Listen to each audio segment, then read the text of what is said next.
ဒီနေ့လည်းမူရနေထွက်သွားတယ်ပေါ့ညနေခင်းက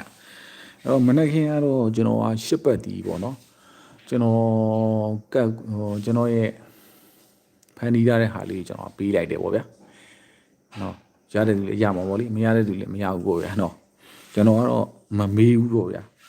မေးတယ်ဆိုတမျိုးမြင်နေမှာဆိုလို့ပေါ့နော်โอเคအဲ့တော့ကျွန်တော်တို့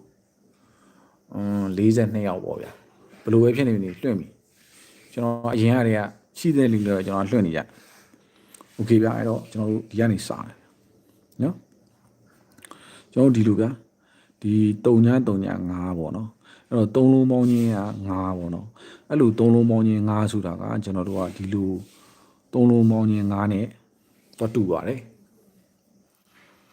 နော်โอเคအဲ့ဒါပြီးရင်ကျွန်တော်တို့ကဒီ4ရဲ့9ရဲ့1ရဲ့ပေါင်းချင်းဒီကျွန်တော်တို့ရှင်များ4ရပါတယ်အဲ့တော့ကျွန်တော်ဒီ3လုံးပေါင်းချင်း4ဆိုတာကကျွန်တော်တို့ကဒီလို3လုံးပေါင်းချင်း4လဲပေါ့နော်တူပါတယ်လို့ပြောတာအဲ့တော့ okay လားတော့မသိဟုတ်ကဲ့မင်္ဂလာပါကျွန်တော်ကုညီပါတယ်ဗျာကုညီပါတယ်ကျွန်တော်တင်မဲ့အချိန်ဟာပေါ့နော်တအားနဲ့နီးကပ်သွားတယ်ဗျာနော်ကျွန်တော်ဒီနေ့တင်လိုက်တဲ့အခါမှာပေါ့နော်ကျွန်တော်လည်းအကောင်းဆုံးကြိုးစားပြီးရှာပြီးတယ်ဗျာသို့တော်ညာလဲပေါ့နော်ကျွန်တော်ဒီမူရအကွက်ကနေထွက်သွားတယ်ပေါ့နော် formula နေထွက်သွားတယ်ပေါ့နော်အဲ့လိုကြောင့်ပါအဲ့တော့မိတ်ဆွေတို့ကျွန်တော်ပြောသလိုပါပဲကျွန်တော်ရှိမှကနေလို့လဲဘာမှပြီးစရာလည်းမလိုပါဘူးเนาะကျွန်တော်ကဒီတိုင်းပဲတင်ပြီးတာပါเนาะအဲ့တော့ဒီလိုပေါ့เนาะနောက်တစ်ခွင်ဆက်သွားမယ်ဆိုရင်ကျွန်တော်တို့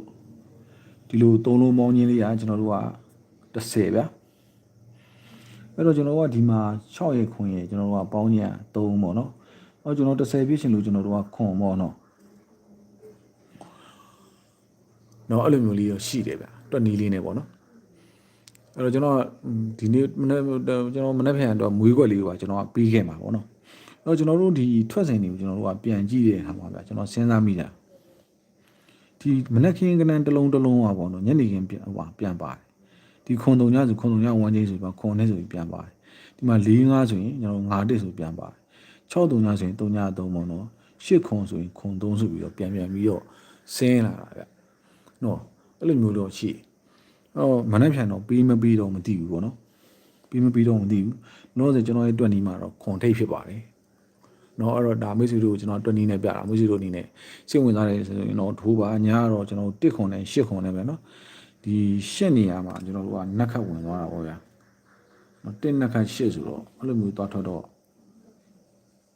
ဘယ်လိုပြောမှန်းတော့မသိဘူးဖြစ်သွားတယ်နော်အဲ့တော့ group တွေကလူတွေကတော့ထိုးဝင်တော့ပေါက်မှာပေါ့ဗျာနော်အဲ့တော့ကျွန်တော်ကလည်းရသေးချင်ပါတယ်ပေါ့နော်ရသေးချင်ပါတယ်လို့ဆိုကျွန်တော်လည်းလမ်းပေါ်ကနေပြီးတော့ကောက်တင်လိုက်တဲ့အချိန်ပေါ့နော်အိမ်ကနေတင်တာမဟုတ်ဘူးလမ်းပေါ်ကနေပေါ့နော်သွားရင်းလာရင်တတိယလုံးကောက်တင်လိုက်ရနေပြီးတော့အခုလိုမျိုးတိုက်ဆိုင်သွားတော့လေထိုးတဲ့သူလည်းပေါက်မှာပေါ့ဗျာနော်အဲ့တော့ကျွန်တော်ကတော့မမေးပါဘူး group မှာအဲ့လိုကန်ဆက်ကြီးတွေပါကြီးလည်းမရှိပါဘူးအဲ့တော့ကျွန်တော်နောက်တစ်ပင်ကိုကျွန်တော်တို့ဆက်သွားမယ်ပေါ့ဗျာနောက်ထပ်နောက်ပိတ်ကိုသွားမယ်ပေါ့နော်နောက်ပိတ်ကိုသွားတဲ့အခါမှာကျွန်တော်တို့ပြင်ကျွန်တော်တို့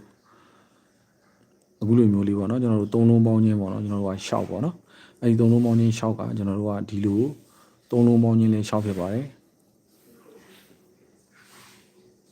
အေးပေါ့ဗျာမပေးတော့ဘူးဆိုတော့ဟုတ်တယ်သူတို့ပေးရင်တော့ရမှာပေါ့ဗျာဒါပို့ရင်လည်းပြောတာမပေးရင်တော့မရဘူးပေါ့နော်အခုကမနေ့ကတလုံးကညနေခင်းမှာ1ချင်းလာပြီးတော့ဝင်နေတာဗျာနော်ပေးရင်တော့ရမှာပေါ့လी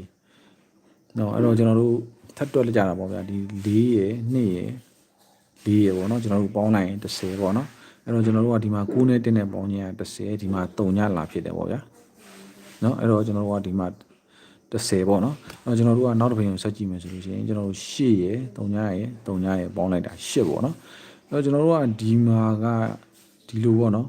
နှလုံးပေါင်းခြင်းက30အဲ့တော့ကျွန်တော်တို့ကဘာလဲဆို8ဖြစ်နေတာမဟုတ်ဘူးကျွန်တော်က8ထည့်လိုက်တယ်အဲ့တော့ခွန်8ဆိုပြီးတော့ကျွန်တော်ကပြန်ဆင်းနေပေါ့ဗျာဒါကျွန်တော်တွက်နီးမှာကျွန်တော်ကပြတယ်နော်အဲ့တော့ဒါမိတ်ဆွေတို့ကိုကျွန်တော်ကတွက်နီးနဲ့ကျွန်တော်ကပြတယ်ပေါ့နော်အဲ့ကျွန်တော်ကခွန်8ကိုပေါ့နော်ကျွန်တော်တို့ကဒီခွန်8ဒါ12နာရီခဏပေါ့နော်12နာရီမှာကျွန်တော်တို့ကဒီခွန်8က main ပေါ့ဗျာအဲ့ကျွန်တော်ကဒီခွန်8ကိုကျွန်တော်တို့ကဗာလဲဆို ဒီပါဝါနက်ခက်လေးကျွန်တော်ယူလေးထားတော့ရှိတယ်ပေါ့နော်ဒီလိုမျိုးလေးယူရပုံစံမျိုးရှိတယ်ပေါ့နော်အဲ့တော့ तू ကတော့ main ဖြစ်မှာပေါ့နော်အဲ့တော့ကျွန်တော်ကဒီမှာခွန်နှစ်နော်ခွန်3ကကျွန်တော်ကထွက်ပြီးသားဗျာခွန်နှစ်နောက်ခွန်8ကလည်းထွက်ပြီးသားပဲခွန်3နောက်တစ်ခုနေနဲ့2 8 2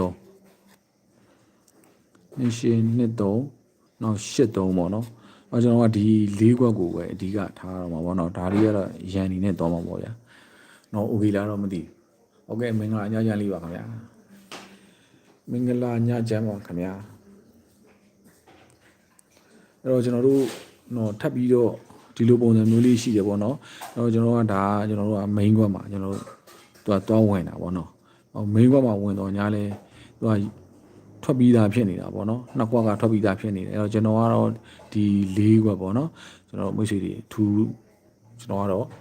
ဂရုပြုစီခြင်းတယ်ပေါ့နော်ဒါ12နာရီအတွက်ကျွန်တော်ကတွက်ထားတာတွက်ချက်ကိုကျွန်တော်ပြတာအဲ့တော့ကျွန်တော်တို့ကအခုဒီမှာဆိုလို့ရှိရင်ဒါတရက်စာပေါ့နော်ကျွန်တော်ကမွေးခွက်ဆိုလို့ရှိရင်ပေါ့နော်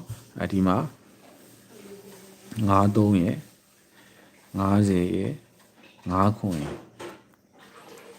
နောက်30ရယ်3ခွန်ရယ်3ညခွန်ရယ်ပေါ့နော်အဲ့တော့ကျွန်တော်တို့ကဒီ30ဆိုတာကလည်းထွက်ပြီးသားပေါ့နော်3ခွန်ကလည်းထွက်ပြီးသား3ညခွန်ကလည်းထွက်ပြီးသားဆိုတော့ကျွန်တော်ကဂရုဆိုင်မှာဒီ3ခွက်ပေါ့နော်ဒီ3ခွက်ရဲ့ဒီဘောက4ခွက်ရဲ့ပေါ့နော်ဒါဒီကောင်တော့တရက်စာပေါ့နော်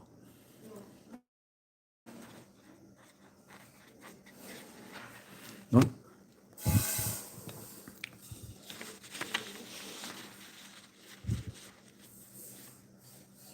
နော်အဲ့တော့ကျွန်တော်ဒီအောက်ကဟာတော့တရက်စာပေါ့ဒီကောင်ကတော့12နာရီအတွက်ပဲပေါ့နော်ဒီကောင်ခွန်2ရယ်2 8ရယ်2 3ရယ်8 3ရယ်ပေါ့နော်သူကတော့ main ပေါ်မှာသွားမယ်ဒီကောင်ကတော့ရန်ကွက်ထဲကိုကြောက်သွားမှာပေါ့ဗျာဒါတွက်နီနဲ့ပြတာပေါ့နော်ဒါ12နာရီစာပေါ့နော်အဲ့တော့ဒီကောင်ကတော့ဒီဟာကတော့အောက်ကဟာတော့တရက်စာပေါ့နော်အဲ့တော့ကျွန်တော်ကအကြောင်းအရာလေးကဥမာအဖြစ်ဒီကနန်းကဒီအောက်ကတရက်စာကပေါ့နော်မနေ့ပြန်12နာရီမှာထွက်သွားခဲ့တယ်ဆိုရင်ကျွန်တော်နေကင်းပိုင်းကို short video လေးတင်ပေးမယ်ပေါ့နော်နော်တကယ်လို့ဒါလေးထွက်သွားခဲ့တယ်ဆိုရင်လည်းဒါလေးကိုကျွန်တော်ပြန်တင်ပေးမယ်ပေါ့နော် short video အနေနဲ့ဥကေပါဒါလို့ဆိုရင်အဆင်ပြေမယ်လို့ညှော်လေးနဲ့တော့ကြောင့်ကျွန်တော်ဒီ video file ကိုဒီမှာနားလိုက်ပါမယ်အားလုံးကိုကျေးဇူးတင်ပါတယ်ခင်ဗျာကျွန်တော်ကအဲ့လိုတော့အဆင်မပြေဘူးဗျနော်ဖုန်းနံပါတ်တော့အဆင်မပြေဘူးဘာလို့လဲဆိုတော့နော်ဟိုကျွန်တော် post လေးတွေတင်ထားတယ်ဗျာနော်စာလေးတွေ post လေးတွေတင်ထားတယ်အဲ့မှာတစ်ချက်သွားကြည့်နော်ဒီဇိုင်းကြောင့်တိတ်ပြောလို့မကောင်းဘူးဗျာနော်အဲ့လိုကြောင့်ပါနော်ဗါရဲ့ anti a လေးပေါ့နော်အဲ့တော့အဲ့ဒီမှာတစ်စင်းကျွန်တော်ဘလို့သွားရဲဆိုတာလေးသိပါလိမ့်မယ်နော်โอเคပါအားလုံးကျေးဇူးတင်ပါတယ်နော်မနေ့ပြန်အဆင်ပြေကြပါလိမ့်ဗျာနော်အားလုံးအဆင်ပြေကြပါသည်မနေ့ပြန်